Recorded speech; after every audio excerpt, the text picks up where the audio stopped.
Bismillahirrahmanirrahim. Assalamualaikum warahmatullahi wabarakatuh. Alhamdulillahirabbil alamin. Nahmaduhu wa nasta'inuhu wa nastaghfiruh.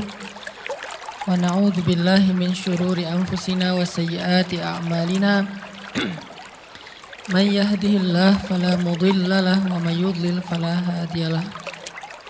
Asyhadu an la ilaha illallah wahdahu la syarikalah. Lahul mulku wa lahul hamdu wa huwa ala kulli syai'in qadir. Wa asyhadu anna Muhammadan abduhu wa rasuluhu la nabiyya ba'dah. Allahumma salli wa sallim wa barik ala sayyidina Muhammadin wa ala alihi wa sahbihi ajma'in.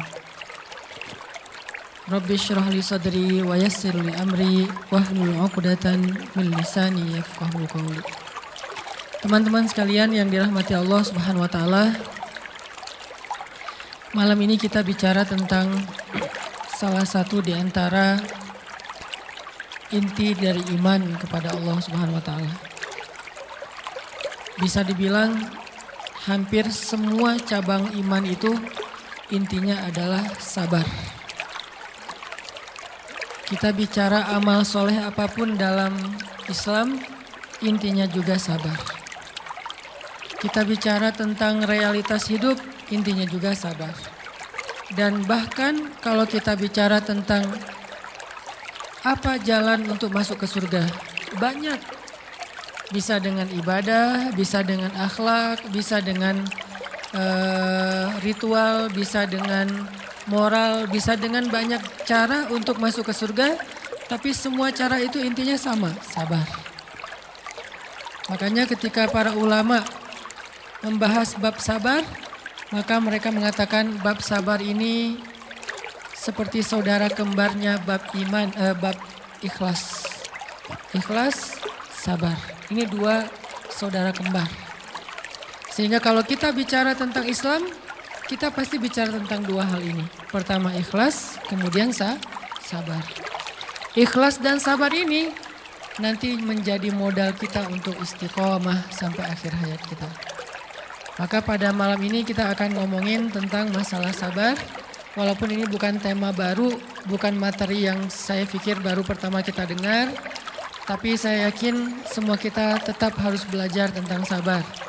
Karena walaupun 1000 kali kita dengar tentang bab sabar, toh pada kenyataannya kita kadang kalau mau jujur kepada diri kita sendiri, kayaknya kita belum menjadi orang yang penyabar. Syarat menjadi orang yang penyabar bukan sering mendengar wawasan tentang sabar. Baru disebut orang yang penyabar bukan gara-gara dia tahu ayat dan hadis-hadis sabar. Orang yang penyabar itu adalah orang yang sering ngalamin ujian dan dia bisa lewatin ujian-ujian itu, baru disebut penyabar. Walaupun kadang dia nggak tahu ayatnya, walaupun dia nggak hafal hadisnya, walaupun dia nggak tahu wawasan dan ceramah dengan materi tentang sabar, tapi bisa jadi dia lebih penyabar daripada kita yang duduk dalam majelis ilmu tentang bab sabar. Makanya kita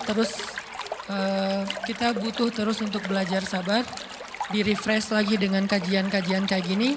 Mudah-mudahan dengan sifat sabar kita akan mendapatkan banyak kebaikan dari Allah Subhanahu wa taala. Bicara tentang sabar, kita coba awali dulu dengan tilawah Al-Qur'an, satu pembukaan surat yang isinya persis tentang masalah sabar, yaitu surat Al-Ankabut, surat 29 dari ayat pertama. Surat Al-Ankabut, surat 29 dari ayat pertama.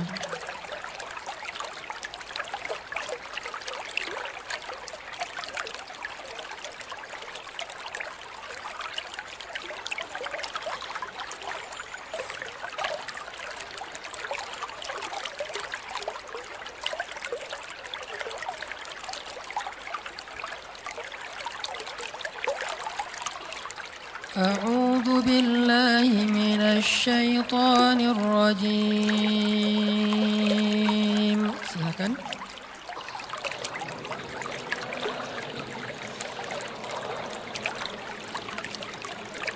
بسم الله الرحمن الرحيم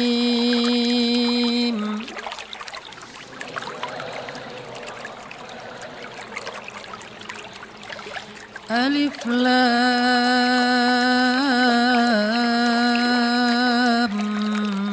ميم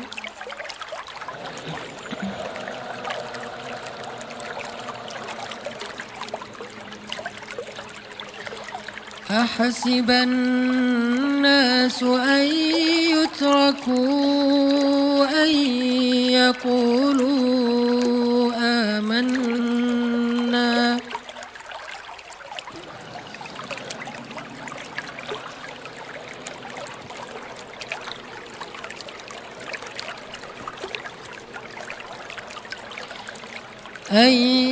يقولوا آمنا وهم لا يفتنون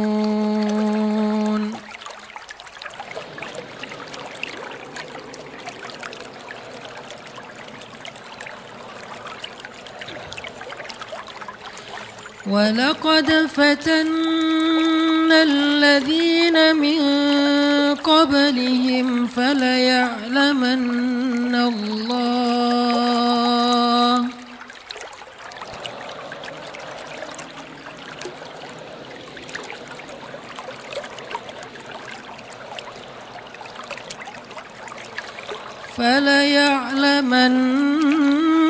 الله الذين صدقوا وليعلمن الكاذبين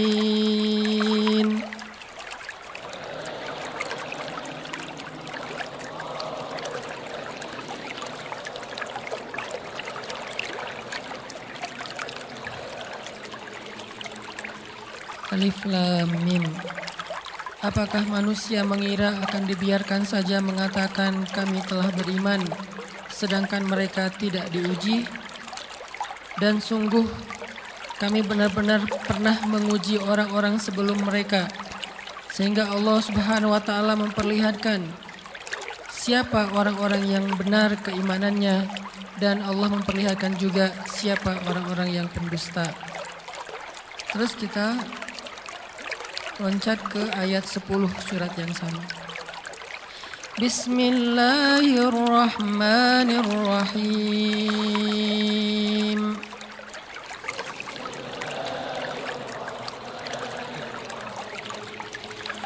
Wa minan nasi man yaqulu amanna billah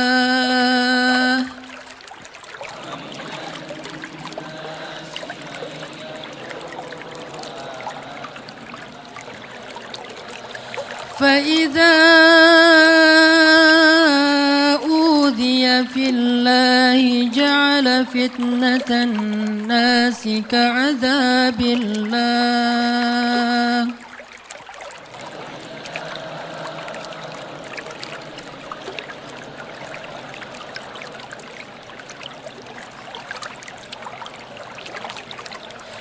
ولئن جاء نصر من ربك ليقولن إنا كنا معكم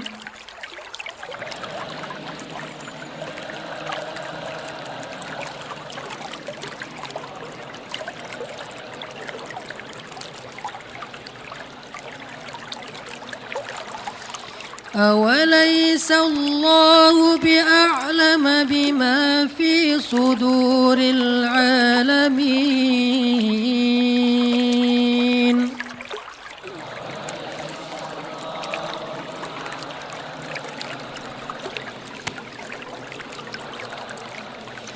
وليعلمن الله الذين آمنوا وليعلمن المنافقين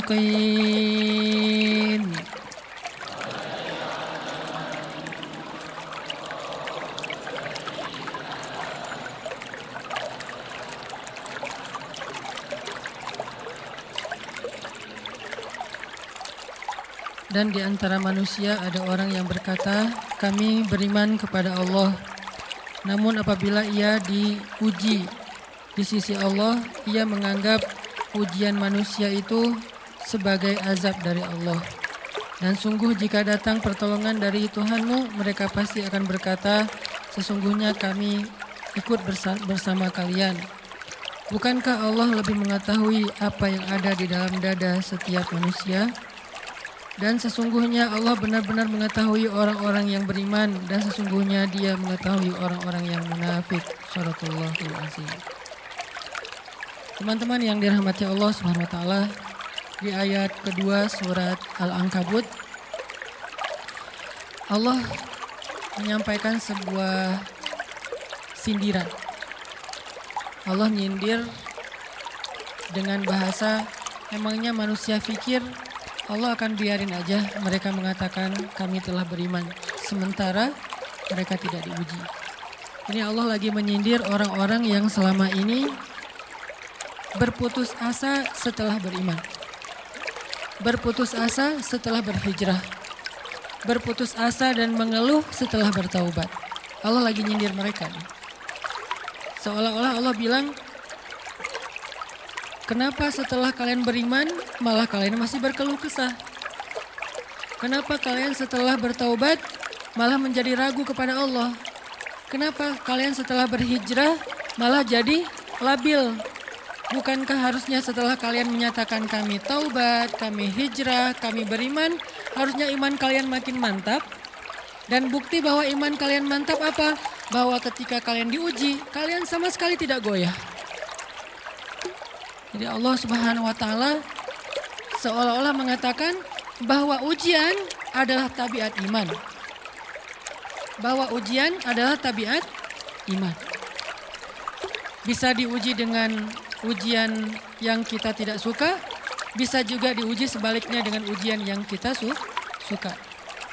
Bisa diuji dengan ujian yang sifatnya fisik, bisa diuji dengan ujian yang sifatnya harta, bisa juga diuji yang lebih berat lagi dengan ujian yang sifatnya perasaan. Yang jelas, semuanya diuji. Bisa diuji dengan ujian musibah, bisa juga diuji dengan godaan-godaan dari syaitan yang melalui hawa nafsu kita. Bisa diuji dengan kemarahan, dipancing oleh orang lain untuk marah, dipancing di sosmed untuk ngebalas komen-komen mereka, dipancing untuk berdebat, dipancing untuk akhirnya kita saling menjudge, saling menjatuhkan, saling menjelekkan. Ini semuanya bentuknya ujian. Makanya Allah Subhanahu wa taala mengatakan di pembukaan surat Al-Ankabut, kalau ujian itu adalah tabiat iman. Ujian dan keimanan itu nggak bisa dipisahkan. Apa hubungan antara iman dengan sabar?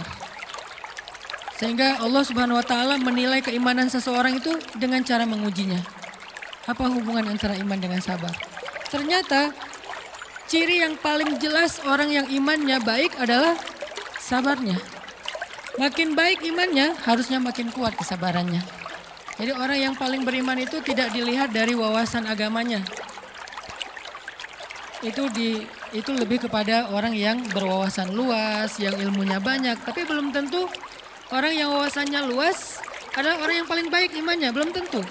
Bukankah iblis itu wawasannya luas? Dia mengerti banyak hal yang bahkan kita nggak ngerti.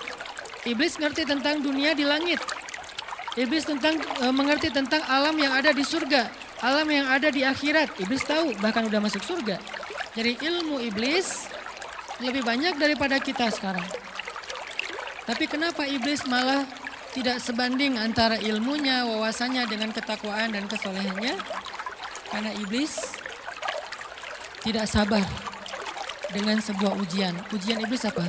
Eksis. Itu ujiannya iblis. Dia udah lama eksis, followersnya banyak. Setiap dia posting, orang berlomba-lomba jadi first like. Setiap dia posting, di repost rame-rame. Di YouTube viral. Channelnya tuh paling banyak subscribersnya. Iblis.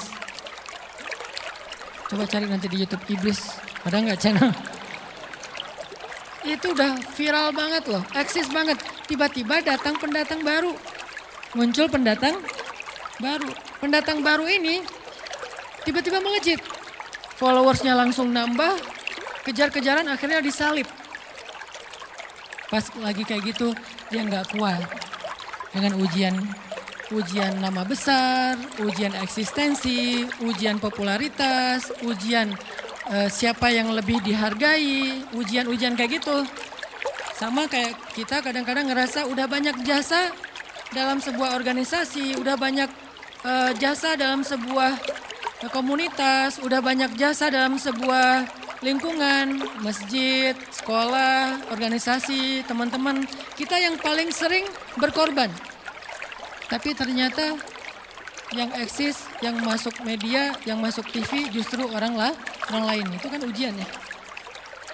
Nah ini nih yang kadang-kadang ujian namanya zulzilu, diguncang perasaannya. Bukan diuji dengan fisik, kadang-kadang ujian sakit, capek, lelah, buat kita bisa kita lalui tuh dalam sebuah organisasi ini. Kita lagi bikin kegiatan sosial, baksos di sekolah, dengan OSIS-nya, dengan ROHIS-nya, di kampus, dengan BEM-nya, dengan LDK-nya, kita bikin acara baksos. Kan effortnya lumayan ya. Kita begadang untuk meeting, kita survei lapangan, kita kerja malah tidur sehari cuma 1,5 jam, 2 jam. Fisik kita lelah, fisik kita capek, kadang sampai sakit. Sampai dirawat di rumah sakit gara-gara kena misalnya tipes gitu, gara-gara kita habis-habisan bekerja, itu buat kita nggak masalah. Ujian fisik kita lalui. Dan besok mau ngadain lagi, kita yang paling semangat dan aktif. Nggak masalah capek juga. Nggak masalah juga kita lelah, nggak masalah kurang tidur, nggak masalah berjalan jauh, nggak masalah. Satu, ujian harta. Kita yang justru nombokin. Kita yang nalangin dulu modal-modal untuk kegiatan-kegiatan tersebut. Kalau ternyata nggak tercover dananya, akhirnya nggak bisa dibalikin talangan kita, nggak apa-apa, kita ikhlas. Kita berkorban dengan harta kita. Butuh apa? Saya bayarin. Butuh apa? Kita lewatin ujian harta. Tapi begitu ujian perasaan, kita udah capek, lelah, kurang tidur, nombokin, nalangin habis-habisan. Ternyata teman kita yang jadi ketua panitia ada kadang cuma masalah itu doang. Atau dia yang jadi PR-nya. Yang namanya PR ketika diliput oleh media kan dia yang muncul. Mukanya kan akhirnya diundang oleh misalnya hitam putih lah atau apalah. Kok dia yang muncul di sana? Atau diundang berdua tapi sampai di sana dia yang banyak ngomong, kita diam aja. Pulang-pulang pundung. Begitu besok mau ngadain lagi udah gak mau terlibat. Left group. Kenapa itu terjadi? Ujian zulzilu, perasaan. Itu yang dialamin oleh iblis. Iblis rela banget disuruh beribadah, sujud beribu-ribu tahun buat iblis. Kalau kita mungkin jidatnya hitam, kalau iblis mungkin udah kepala-kepalanya hitam, saking rajinnya sujud. Wah, ibadahnya udah ribuan tahun. Iblis disuruh berkorban dengan harta yang dia miliki, dia kasih aja semuanya. Tapi kalau disuruh, dia ngalah dari Adam untuk memimpin alamin, menjadi khalifatullahi fil ard, menjadi pemimpin wakilnya Allah di muka bumi, buat iblis ini berat. Kenapa dia? Ana khairum min, saya lebih baik daripada dia. Saya lebih senior daripada dia. Saya lebih sehat daripada dia. Saya lebih keren daripada dia. Saya lebih. Ujian emosional, ujian ego, ujian perasaan. Itu yang lebih berat buat kita. Kadang sakit dan dirugiin orang lain, teman segala macam kita masih oke lah. Selama ini asal kita ngumpul selalu gue yang bayarin, oke deh, gak usah dibahas. Baru dibahas nanti pas sakit hati. Kalau belum sakit hati kan gak dibahas kan? Gak apa-apa deh, kita terus yang bayarin, kita traktirin ngopi apa segala macam. Gak pernah dibahas. Kebersit sih di benak kita, cuman gak mau dibahas. Kenapa? Udahlah biarin aja, easy going. Kemudian kayak kita yang capek harus rempong sana kemari segala macam. Selalu acaranya di rumah kita, akhirnya kita yang bayarin, kita yang rempong, nyiapin segala macam, bebersih sendiri. Tapi begitu ada yang nyakitin perasaan kita sedikit aja, semua itu balik lagi. Dari dulu ya, nah keluar kan? Kenapa? Dipancing oleh ujian perasaan. Jadi ternyata yang paling berat itu adalah zulzilu, diguncang perasaan. Kita kadang-kadang habis-habisan buat seseorang, nggak masalah. Hujan-hujanan dia yang pakai jas hujan, kita nggak pakai apa-apa, nggak apa-apa. Sakit-sakitan juga, dikerok dan segala macam, biarin aja. Kalau perlu misalnya kalau bannya lagi kempes dia naik Grab, kita dorong-dorong motor terus cari tempat segala macam sampai tengah malam. Gak apa-apa deh buat dia. Apa sih yang nggak buat kamu? Begitu dia selingkuh, keluar semuanya. Mulai list report keuangan. Wah dulu sekian, sampai uang receh-receh juga dihitung kan ya. Kenapa bisa kayak gitu? Perasaan kan?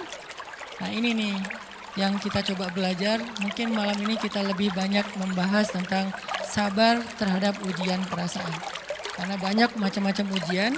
Nah gimana kita memanage perasaan kita. Gimana cara kita merecovery perasaan kita dengan bab sabar. Insya Allah nanti akan kita lanjutkan setelah selesai sholat isya. Barakallah. Bismillahirrahmanirrahim.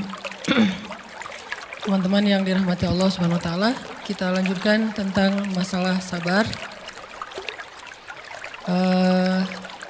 Terutama sabar zulzilu, ketika kita diuji dengan ujian ego, marah, perasaan, sakit hati, yang kayak gitu-gitu. Ini ujian jauh lebih berat daripada ujian fisik dan ujian harta. Termasuk rasa cinta, rasa benci, kadang itu menjadi ujian. Kenapa ujian bikin kita jadi tidak lagi logis, nggak realistis, dan kadang-kadang mengabaikan hal-hal nilai-nilai yang kita selama ini pegang sebagai satu kebenaran. Kita mengabaikan batasan-batasan syariat. Ini semuanya ujian dari Allah Subhanahu wa taala. Sehingga tidak disebut orang yang beriman kecuali ketika Allah Subhanahu wa taala melihat dia sabar dalam ujian. Kalau dia nggak sabar dalam ujian, malah di dalam pembukaan surat Al-Ankabut tadi Allah menggolongkan mereka termasuk orang-orang yang munafik. Apa arti yang orang munafik? Orang yang mengaku beriman tapi sebetulnya dia tidak beriman. Apa salah satu buktinya? Dia tidak sabar. Jadi kalau kita mau menilai diri kita mukmin atau munafik, dan ini bukan materi untuk menjudge orang lain. Oh ternyata dia itu munafik, bukan. Lagi-lagi konsep kita belajar itu angle-nya untuk diri kita sendiri. Saya sangat tidak merekomendasikan kita belajar untuk mendapatkan kaca pembesar, mencari-cari kesalahan saudara kita. Tapi kita belajar untuk semakin bisa bercermin untuk menemukan aib dan kekurangan diri kita. Jadi semakin kita tahu ilmu agama, semakin kita tahu ayat dan hadis, semakin kita punya cerminan untuk menilai diri kita dan memperbaiki diri kita. Bukan nyari kaca pembesar untuk memperjelas aib-aib dan kesalahan orang lain. Kalau kita pengen menilai diri kita ini orang yang mukmin atau munafik, caranya lihat aja kita sabar nggak nih, terutama dalam masalah emosional, dalam masalah ego, dalam masalah marah, dalam masalah hawa nafsu, dalam masalah perasaan cinta, dalam masalah benci segala macam.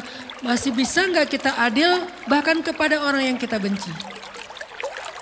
Adil kepada orang yang kita benci, adil kepada musuh sekalipun. Bahwa jangan sampai kita gara-gara nggak suka kepada seseorang, kita berlaku zalim kepada dia. Jangan. Ini berarti kita harus ngelawan ego kita sendiri. Ego untuk memaafkan orang lain, ego untuk bisa melupakan kesalahan orang lain, ego untuk bisa berlapang dada dengan hal-hal yang gak nyaman daripada orang lain. Ini adalah ujian yang paling berat. Di situ kita bisa lihat kita nih mukmin atau munafik. Kalau nggak pernah sabar sama sekali dalam masalah ego, dalam masalah emosional, berarti jangan-jangan kita tergolong di antara orang-orang yang kata Allah wa ma hum bimu'minin. Mereka bukan orang yang beriman. Kata Allah di surat Al-Ankabut, mereka itu adalah wala ya'lamannallahul munafikin, orang-orang yang munafik. Nauzubillah min dzalik. Kalau kita merasa pernah sabar terhadap emosi kita, sekarang kita lihat sesering apa kita sabar terhadap emosi kita. Maka derajat seorang mukmin tergantung tingkat kesabarannya. Ada yang orang sabar hanya kalau disakiti dengan satu kata. Ada yang sabar dengan satu kalimat. Ada yang sabar dengan satu paragraf. Ada yang sabar dibully rame-rame juga dia sabar. Berarti lahum darajatun inda rabbihim. Orang beriman juga bertingkat-tingkat. Dan tingkatan itu tergantung tingkat kesabaran kita dalam menghadapi ujian, salah satunya ujian emosional kita, perasaan kita. Sehingga teman-teman yang dirahmati Allah SWT, salah satu program kita untuk terus mengembangkan diri, program untuk tumbuh, program untuk memperbaiki diri kita di hadapan Allah itu adalah coba kita program dalam sehari aja, terus kita nilai berapa kali kita berhasil ngelewatin ujian emosional. Bukan cuma marah, termasuk cinta, benci, tersinggung, sakit hati, kayak gitu-gitu. Berapa kali kita bisa berhasil melewati itu dalam sehari. Gak usah seminggu, sehari aja. Di jalan, sama temen, di grup WA, di IG, di Twitter, di mana gitu. Coba kita lihat berapa kali kita bisa menahan diri kita dan bersabar. Bukan berarti tidak respon ya, bukan berarti pasif. Kita bisa merespon tapi dengan cara yang elegan. Kita bisa merespon tanpa harus memperlihatkan emosional yang meledak-ledak. Bukan berarti ketika disakiti orang, dihina dan segala macam kita diam aja. Gak selalu kayak gitu. Kadang-kadang kita perlu merespon untuk mengklarifikasi, tabayun kalau kata orang-orang yang dalam ilmu fikih. Kita harus tabayun, tapi tabayun dengan marah itu beda. Tabayun dengan mencela itu beda. Sehingga kita mencoba menahan diri berpikir, aduh capek kalau gitu. Tapi kan ini bagian dari pembelajaran. Makin terbiasa kayak gitu, terbiasa elegan, maka otomatis jadi nggak terlalu repot lagi. Kan awal-awal bersikap pengen yang bijaksana, yang elegan, yang dewasa, itu kan kadang-kadang harus diusahain ya. Karena belum mengkarakter, harus mikir dulu gimana ya sikap yang paling dewasa, gimana ya sikap yang paling bijaksana, gimana ya sikap yang paling wise, gimana ya sikap yang paling elegan, masih mikir.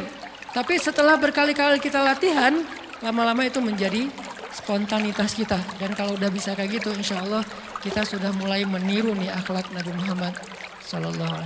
Ini ujian perasaan banget. Kalau tadi saya ngasih contoh diselingkuhin itu sebetulnya cuman bercanda ya.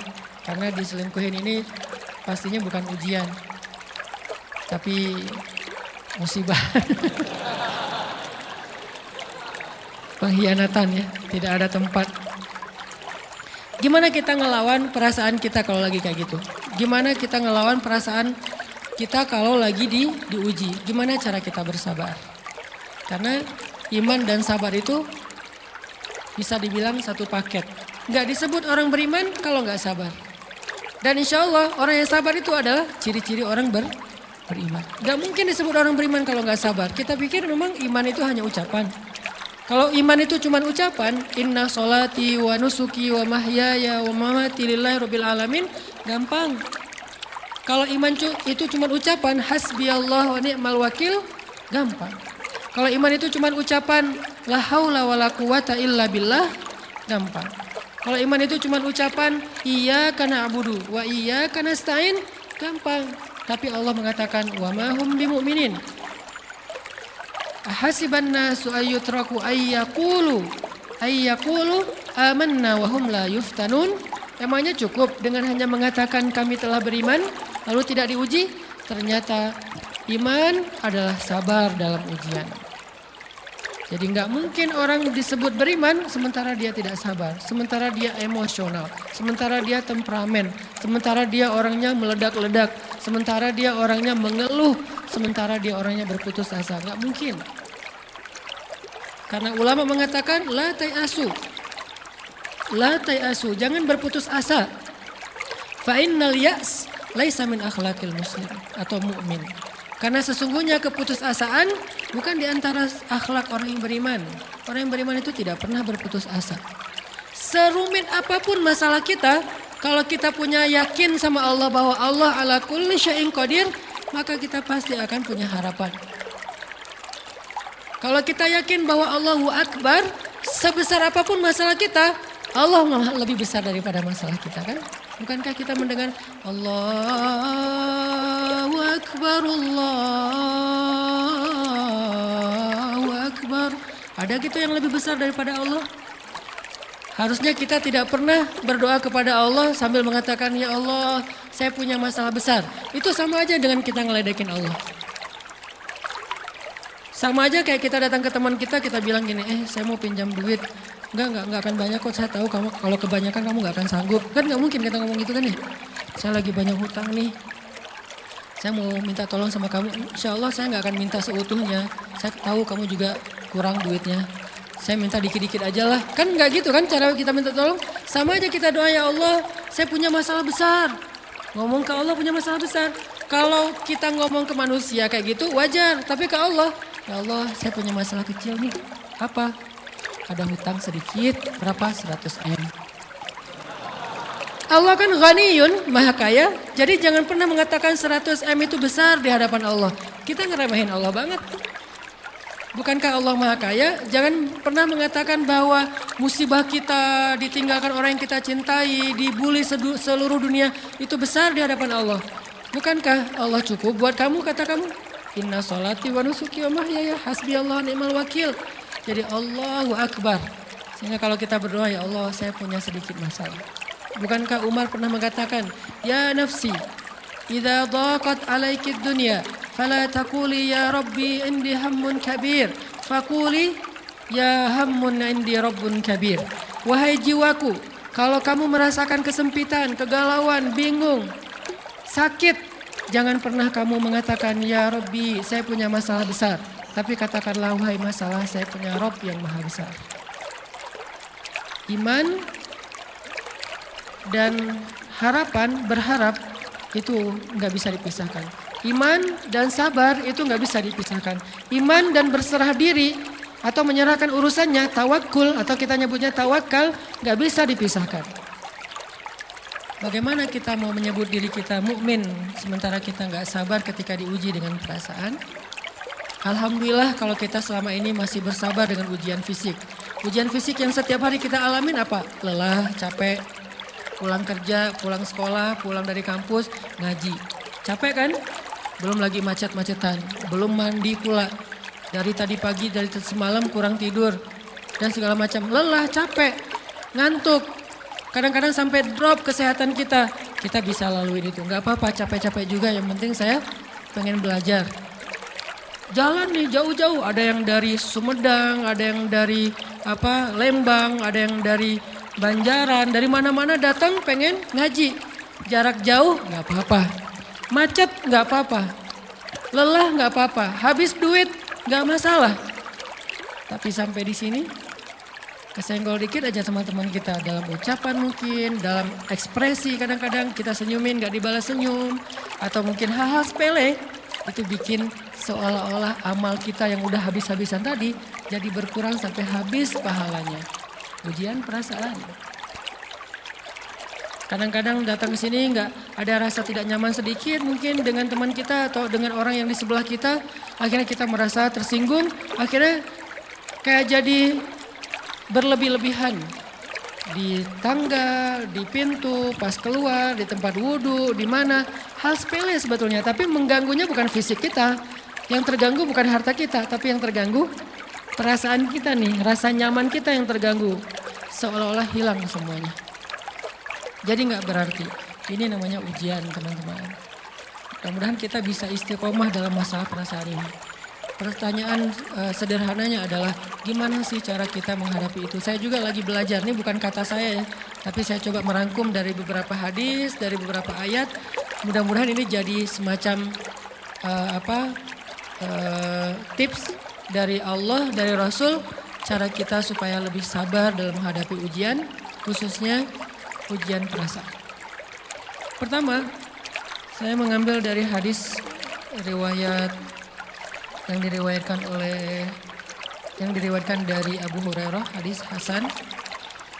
Nabi SAW mengatakan, "Ma yazalul bala'u bil mu'mini wal mu'minati fi nafsihi wa waladihi wa malihi hatta yalqallaha ta'ala wa ma alaihi khati'ah."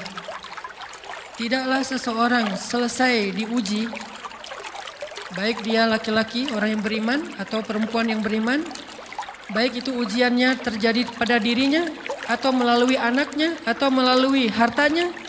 Artinya ujian harta, ujian fisik, ujian perasaan. Sampai dia bertemu dengan Allah dan dia tidak punya dosa. Apa maksud dari hadis ini? Ujian itu tidak akan berakhir kecuali kalau dosa kita sudah habis. Allah akan menguji kita terus untuk membersihkan diri kita dari dosa. Sehingga yang harus kita coba bangun awareness dalam diri kita kalau lagi diuji, Allah pengen membersihkan dosa saya. Sehingga kita ridho dengan ujian, bukan ikhlas ya. Kalau ikhlas ibadah, kalau ujian ridho, rela. Saya ridho ya Allah walaupun ini berat.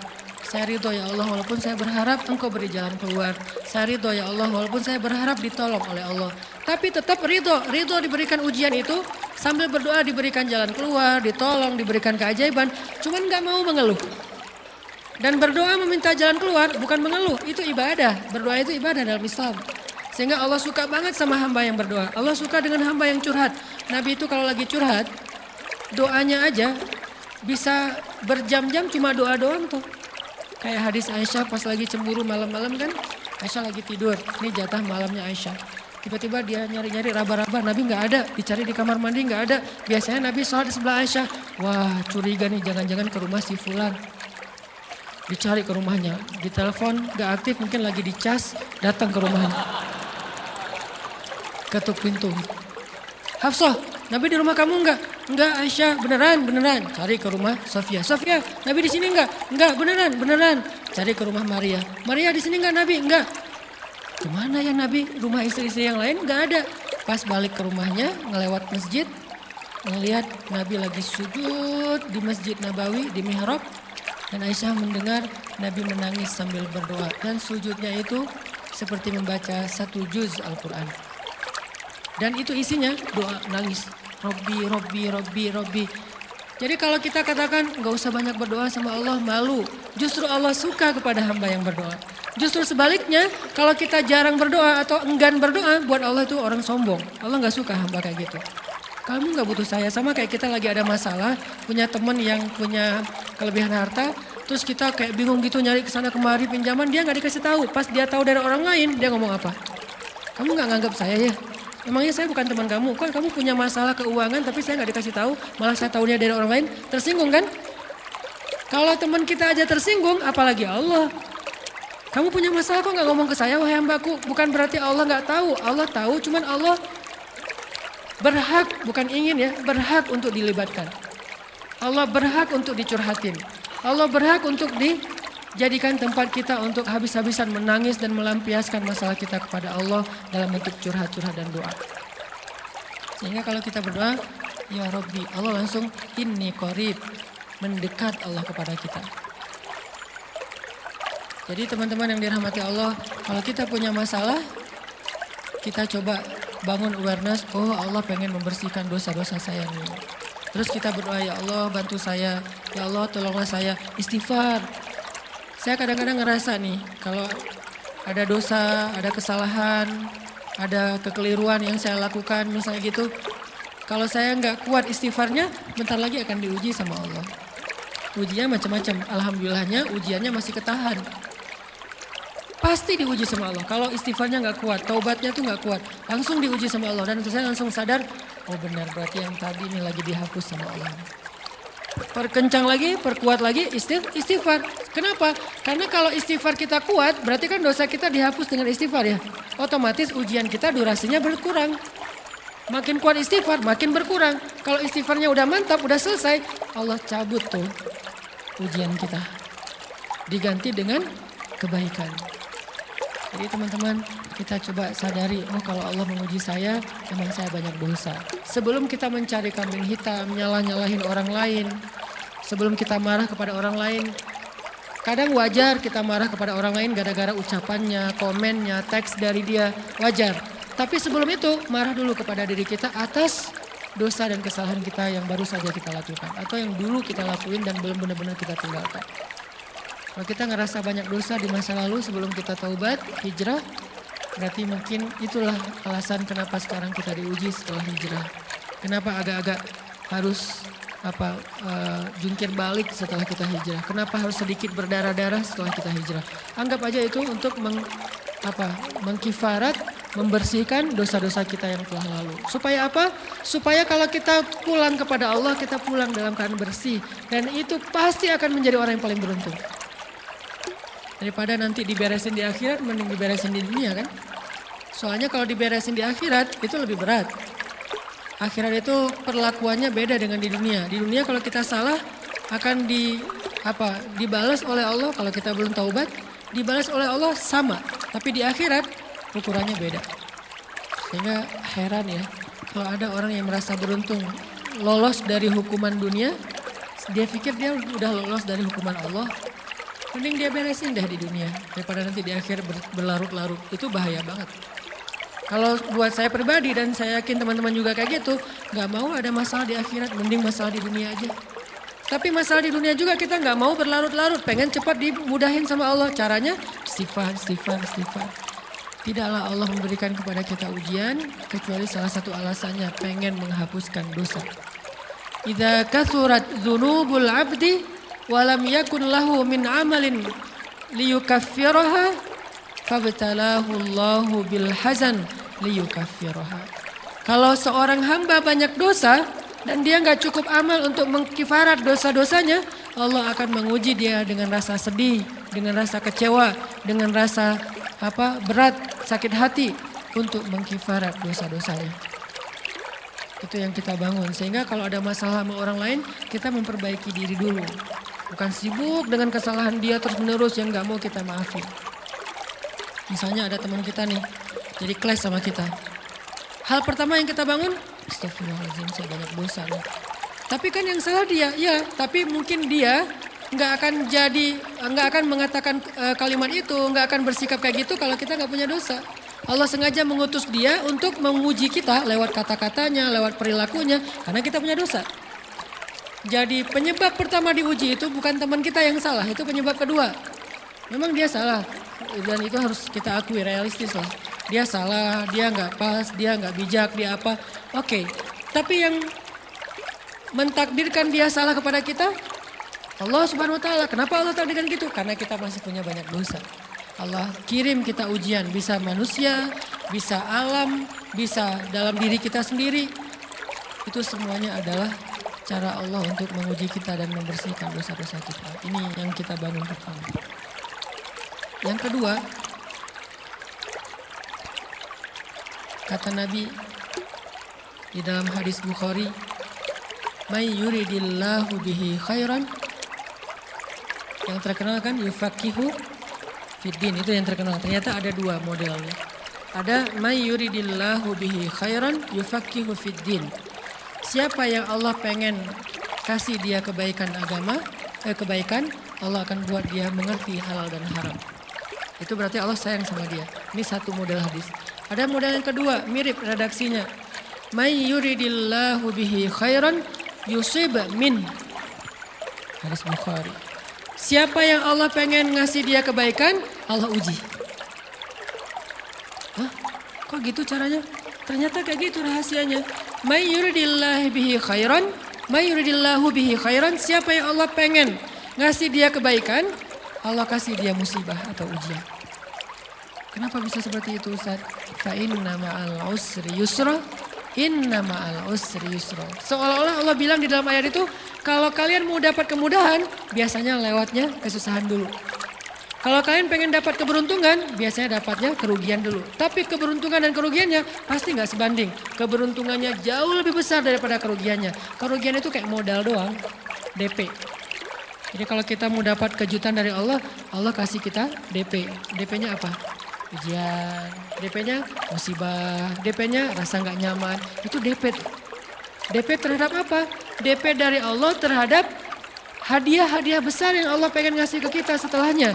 Cuman banyak orang yang menolak DP ini. Sama kayak kita misalnya.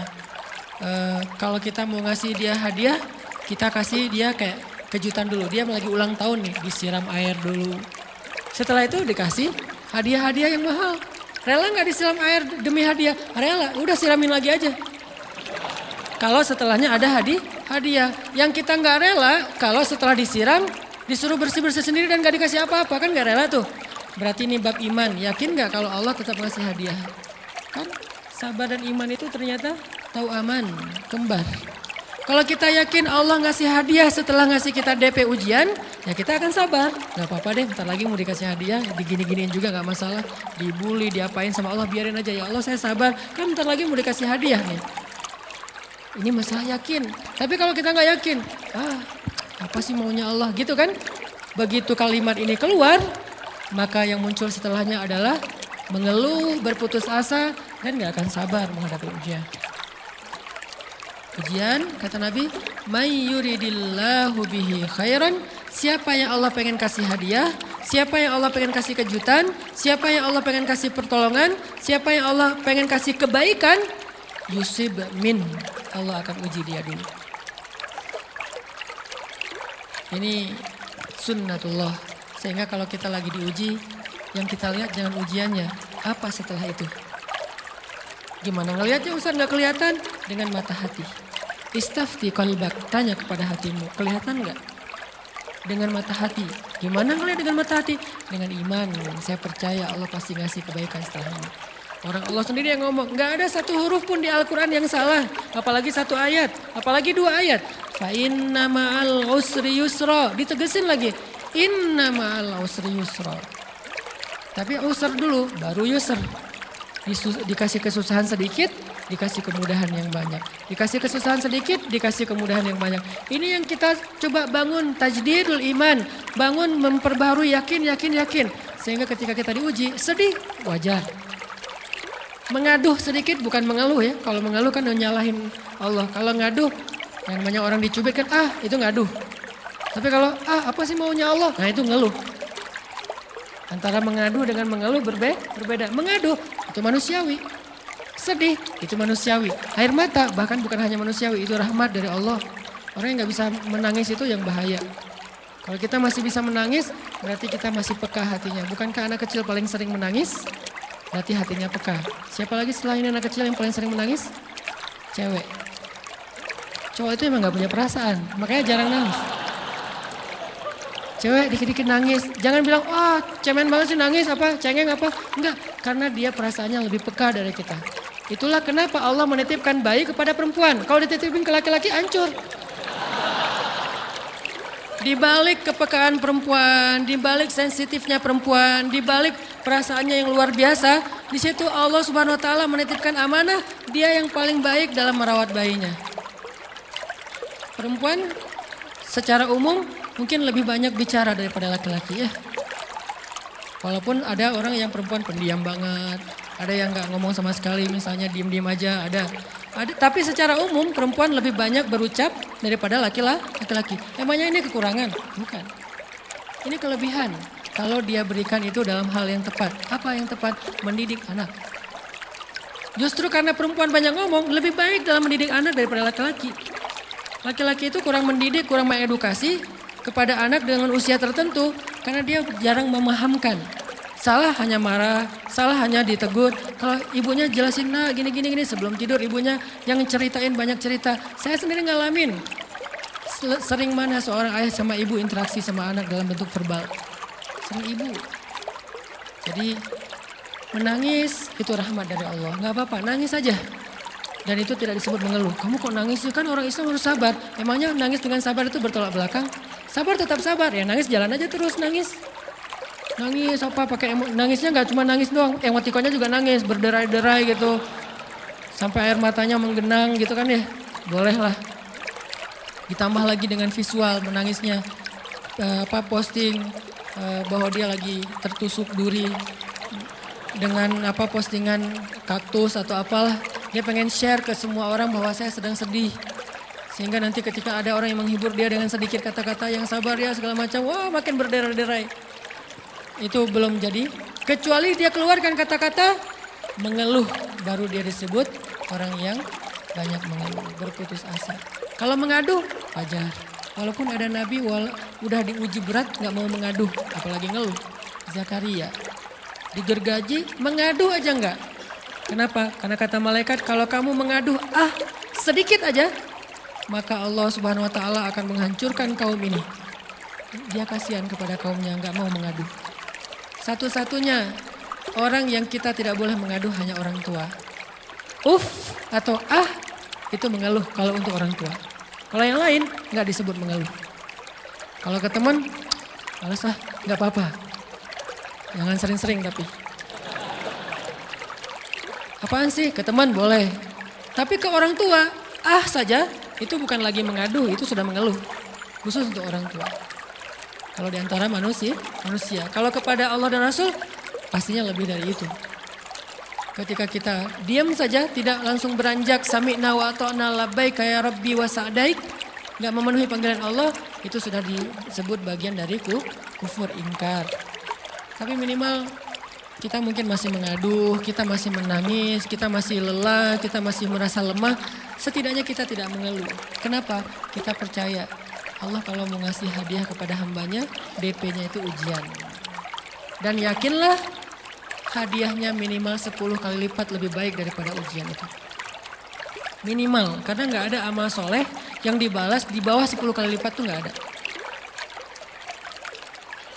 Amal soleh, amal ya bukan niat. Amal yang udah kita kerjakan minimal dibalas 10 kali lipat. Minimal, maksimalnya bighairi hisab, tanpa batas.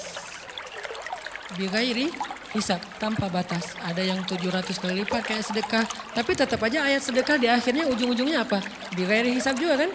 Berarti sedekah itu minimal dibalas 700 kali lipat. Minimal. Kalau kita yakin. Selalu syaratnya kalau kita yakin. Dan saya ngebuktiin itu banget.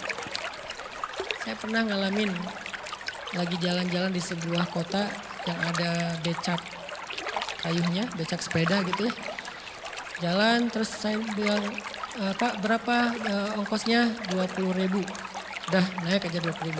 Karena kita keliling-keliling kota, ternyata saya jadi kasihan sama dia 20.000. Kasihan kan 20.000 dibayar keliling kota walaupun pas mampir beberapa tempat mungkin dia dapat tips ya. Tapi saya nggak tega gitu, dia cerita tentang anaknya lagi sekolah, apa segala macam, makin bikin baper kan. Pas selesai, saya kasih dia 100.000. Dari 20.000 dikasih 100.000 karena kasihan. Dan saya yakin, nggak mungkin sedekah itu sia-sia. Kan Nabi bersumpah kan, demi zat yang jiwaku di dalam genggamannya, tidak berkurang harta karena sedekah. Demi Allah, kata Nabi. Nggak berkurang harta karena sedekah. Berkurang harta karena belanja? Ya. Berkurang harta karena pacaran? Banget. Modal banget kan? Apalagi buat cowok. Tapi berkurang harta karena sedekah? Nggak mungkin kata Nabi. Demi Allah nggak berkurang harta karena sedekah. Berkurang harta karena istri? Nggak. Karena memberi kepada istri itu pahalanya lebih gede daripada sedekah. Makanya ngemodalin pacaran setelah nikah itu tumbuh berkah. Modal pacaran sebelum nikah itu hapes.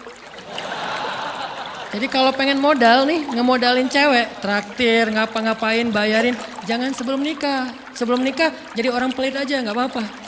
Tapi setelah nikah, jor-joran ngasih, apalagi yang, bayarin semuanya. Kenapa? Pahalanya lebih gede daripada sedekah. Bahkan lebih gede daripada infak fi sabilillah. Seorang suami memberi nafkah istri, itu pahalanya terkadang lebih besar daripada kita berinfak untuk fi sabilillah, untuk korban perang. Saya heran kalau ada orang sedekahnya rajin tapi ke istrinya kikir, aneh, berarti dia nggak ngerti konsep. Padahal memberi kepada istri itu selama itu kebutuhan pokok ya, dan sedikit entertain, nggak apa-apa, asal nggak berlebihan, itu luar biasa. Makanya saya kalau jalan sama istri, yang mana? Itu yang Onit suka, oh ya Onit suka. Kasih aja, kenapa? Minta ini, kasih. Selama ada kan kenapa nggak dikasih kan ya? Nanti Allah ganti, makin rajin kita ngebayarin istri kita, ngebelanjain istri kita, makin Allah ngasih yang kita nggak pernah duga-duga. Sampai istri kita cemburu sama kita. Kok kamu duitnya banyak banget sih? Kan gara-gara aku sering ngasih ke kamu. Ya udah sini lain lagi. Mau ditransfer berapa gitu kan ya. Saya ngasih 100.000 ke si bapak. Dan saya yakin teman-teman sedekahnya pasti lebih dari itu karena 100.000 saya sebut. Kalau 1 juta ke atas saya nggak mau nyebut, malu dong. Ria ya.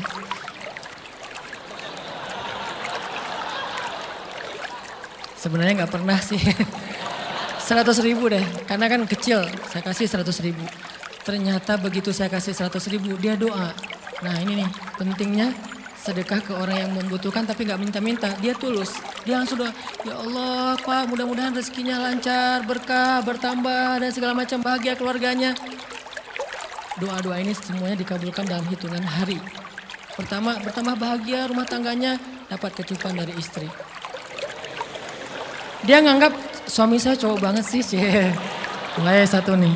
2, demi Allah selang 15 jam enggak kalau nggak salah. Karena waktu itu malam, besok paginya ada orang yang ngejar-ngejar saya pengen ngasih hadiah. Ustadz, saya pengen ketemu Ustadz. Maaf saya nggak bisa ketemu sekarang, lagi rush, lagi tight schedule gitu-gitulah, sok-sok gaya nggak jelas gitu ya. Terus bilang, Ustadz saya pengen banget ketemu, dia nggak ngomong pengen ketemu apa. Kalau dia bilang mau ngasih duit kan langsung saya prioritaskan kan ya. Berhubung dia nggak ngomong, ya udahlah, saya sok-sok jual mahal gitu. Tapi yang namanya rezeki kan gimana kita tolak, dia datang kan. Saya nolak. Pokoknya sebentar aja 5 menit nggak akan ganggu waktu Ustadz. Ya udah besok pagi ya pas breakfast gitu, pakai gaya-gaya dikit breakfast. Pas breakfast, oh ya siap Ustaz, jam berapa? Jam 8, udah janjian jam 8. Mungkin orangnya nih dengar live streaming, Pak jazakumullah khair jaza. Makasih banyak, mudah-mudahan Allah tambahkan rezekinya. Terus beliau besok mau flight ke luar kota jam 8, akhirnya ngubungin lagi malamnya, Pak Ustaz maaf gak bisa ketemu besok. Karena saya jam 8 itu jadwal terbang. Oh ya udah gak apa-apa, seneng dong saya gak jadi ketemu kan. Tahu gitu kan nyesel saya tuh, seneng. Besok pagi jam 6, Pak Ustadz, alhamdulillah ternyata penerbangan saya di-delay ke jam 11. Allah delay penerbangannya demi ngasih rezeki buat saya. Kan luar biasa kan? Ini hikmah kepedean saya, kegeeran kepada Allah gitu. Di-delay demi saya. Kan kadang-kadang GR ya di depan Allah ya. Robbi akroman kan gitu ayatnya ya. Allah memuliakan saya dengan istighfar tetap. Akhirnya saya bisa ketemu Ustadz. Saya nggak baca WA-nya. Terlambat baca, baru baca jam 8. Dia udah mulai agak putus asa. Kayaknya udah mungkin ketemu nih. Jam 8 pas saya baca, ternyata orangnya nggak di delay. Udah saya balas, ya udah sekarang saya tunggu ya jam 9. Maaf, cuma sebentar. Nggak apa-apa Ustaz, 5 menit. Datang dia. Datang ngasih apa? Ngasih duit 200 juta. Demi Allah. Cuman berselang beberapa jam, saya tolak-tolak. Tahu gitu Pak, datang malam ini aja.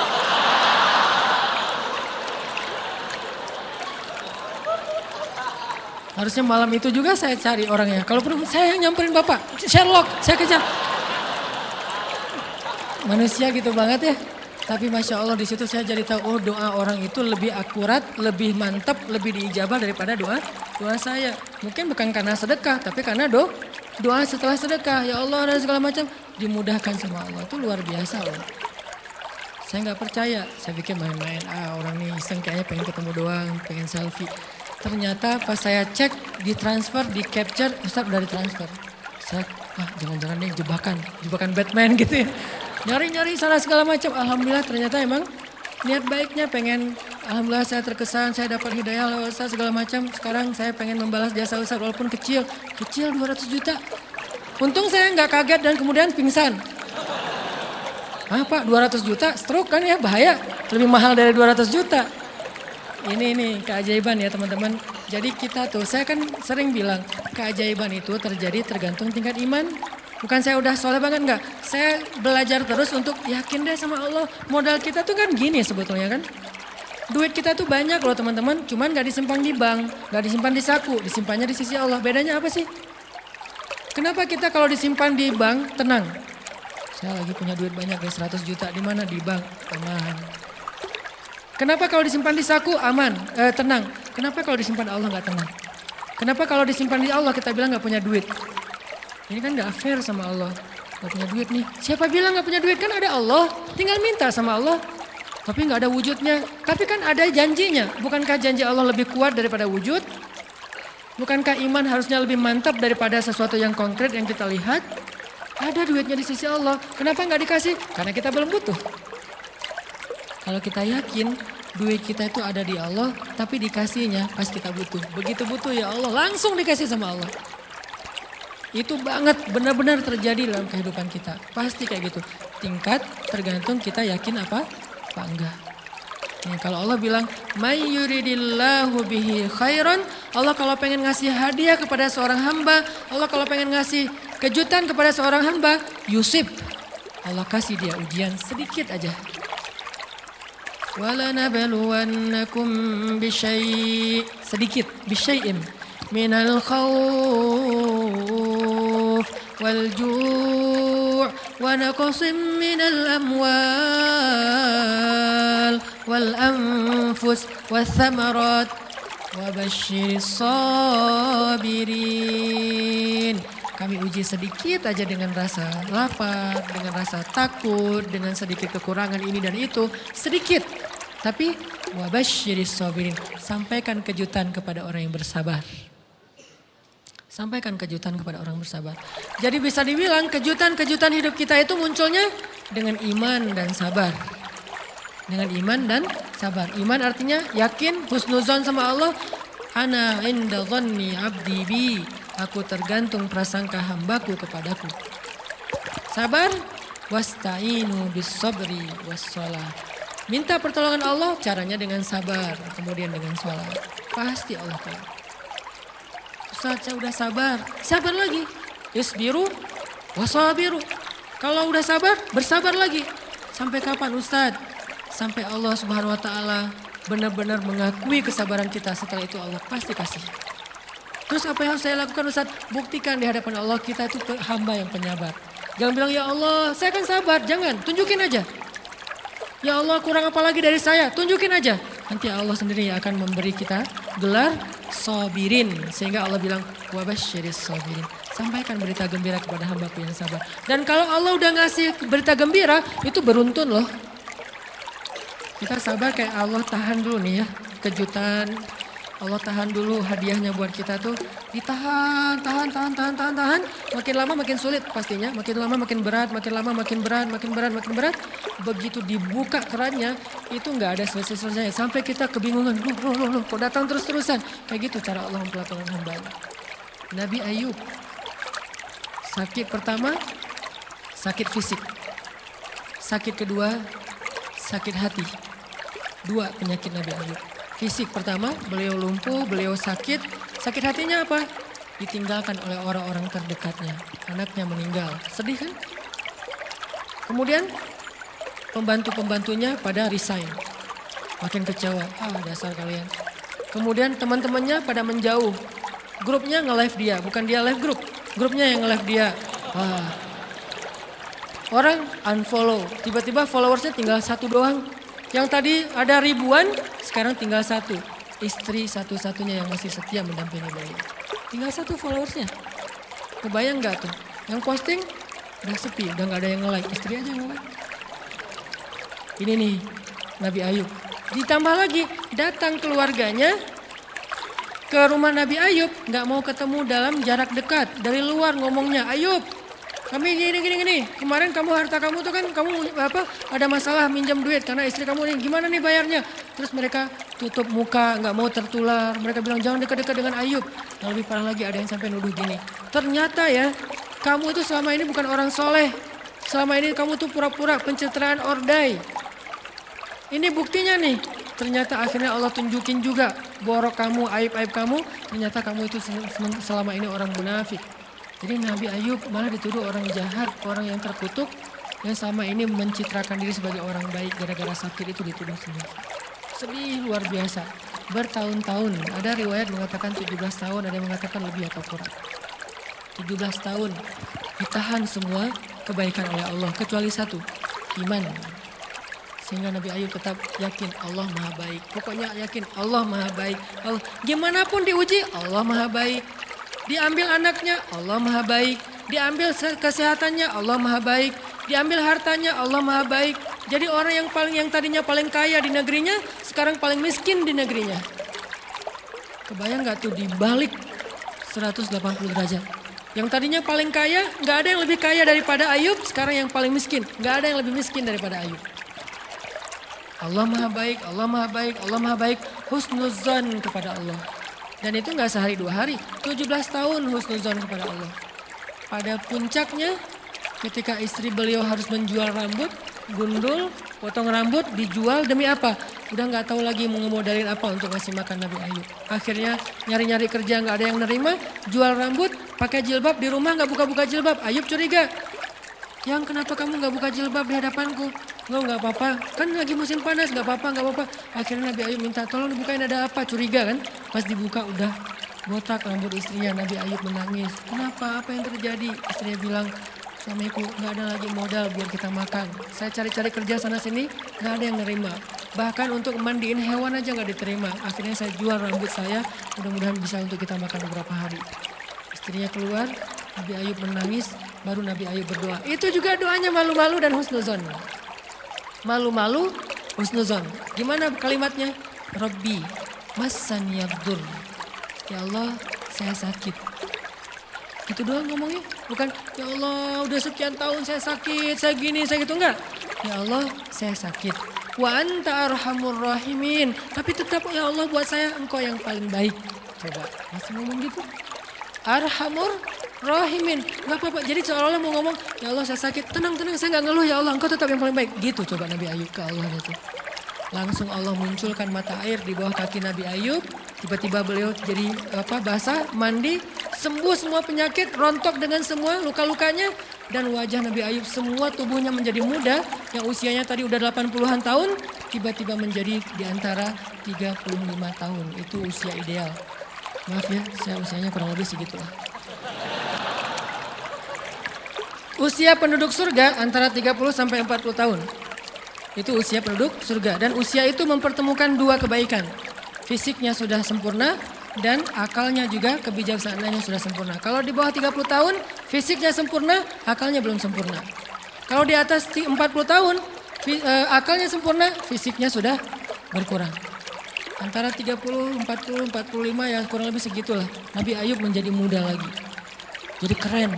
Persis kayak masa mudanya. Jadi kalau ngelihat foto yang postingan pertama di Instagramnya tuh mirip nih. Kan udah postingan yang ke-1000 ya. Udah berapa tahun dia pakai akun yang sama. Wah, mirip dengan yang dulu. Istrinya datang. Begitu datang, astagfirullahaladzim. Ada cowok keren di rumahnya. Tapi mirip Ayub. Cuman gak mungkin ini Ayub. Langsung nyari Ayub. Di mana Ayub? Kata Ayub, saya Ayub, suami kamu. Enggak, kamu bukan Ayub. Suami saya tuh udah tua. Suami saya sakit-sakitan. Kamu bukan Ayub. Mirip sih. Akhirnya, saya Ayub, apa buktinya kamu Ayub? Ditunjukkan buktinya oleh Nabi Ayub. Apa buktinya? Nabi Ayub menyampaikan beberapa kenangan mereka berdua di masa lalu yang gak ada yang tahu kecuali mereka berdua. Itulah pentingnya kita menyimpan kenangan.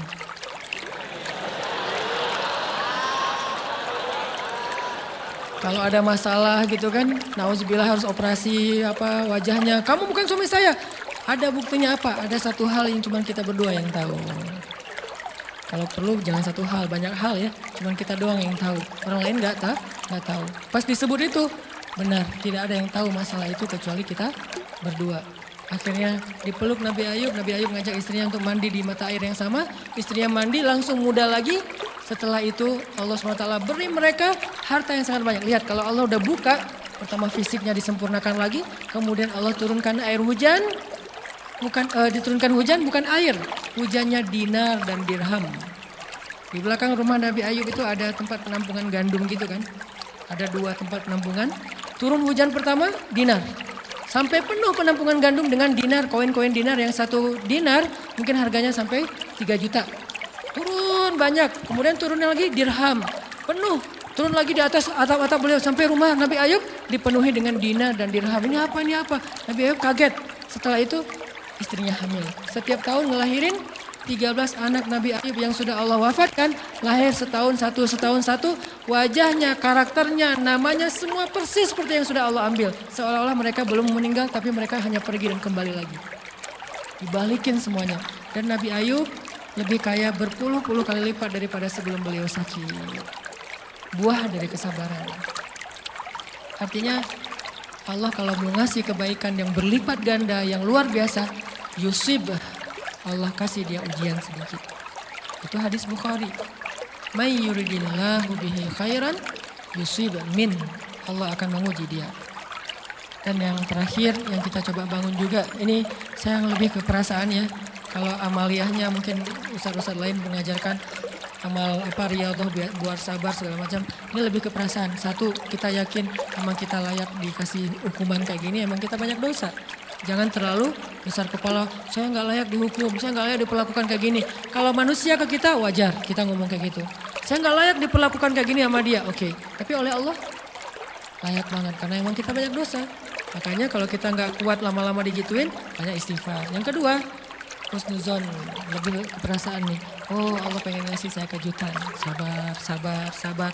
Sampai kapan? Sampai Allah benar-benar melihat kesabaran kita. Yang ketiga, ini juga lebih ke perasaan. Allah itu kalau kangen kepada kita, kasih kita ujian. Terutama kita yang kalau nggak dikasih ujian, jarang romantis sama Allah. Kalau udah dikasih ujian, Allah Akbarnya tuh bergetar gitu. Allah. Kenapa banyak ujian? Tapi kalau lagi normal, sholat mah sebelah kaki, santai aja. Kalau perlu bersandar gitu ya. Sholatnya nggak wudhu, tayamum cepet-cepetan, biar gampang gitu. Kan tayamum juga boleh Ustaz, kayak gitu-gitu lah. Kenapa? Kalau lagi normal, doa Rabbana atina fid dunya hasanah. Kalau misalnya baca dalam sholat, qul huwallahu ahad, itu juga dibagi 3 rakaat. Tapi kalau lagi diuji, Alif Lam Mim, Toha, Yasin, semua dibaca pembukaan surat. Khatam 30 juz teh. Kenapa? Lagi diuji. Sholat panjang, doa ya Allah, habis-habisan. Baru takbir udah nangis, Al-Fatihah aja nangis. Terus kalau ini baca Al-Quran, Bismillahirrahmanirrahim, khusyuk gitu. Tahajud, belum malam dia udah tahajud gitu. Tahajud, kirain udah saking semangatnya. Maksudnya apa belum malam dia udah tahajud? Dari sore udah kangen malam. Kapan ya malam, kapan ya tengah malam, kapan ya saya pengen tahajud, kangen dengan tahajud. Kan ada orang kayak gitu, saya kenal beberapa orang yang katanya hanya menunggu malam aja setiap hari. Setiap pagi kapan ya malam, pas malam bahagia tahajud, pagi lagi kapan ya malam. Artinya belum malam udah tahajud, saking kangennya dengan tahajud. Rindu banget sama Allah, romantis banget dengan Allah. Khatam Al-Quran berkali-kali dalam seminggu. Begitu dia dikasih jalan keluar, menjauh sampai lupa sama Allah. Sehingga kalau Allah kangen sama dia, Allah kasih dia ujian dikit. Ta'ala ya abdi, kesini wahai hambaku, kesini. Biar kita berdua-duaan lagi nih. Kalau gak mau digituin, tetaplah dekat kepada Allah walaupun kehidupan kita dalam keadaan mudah.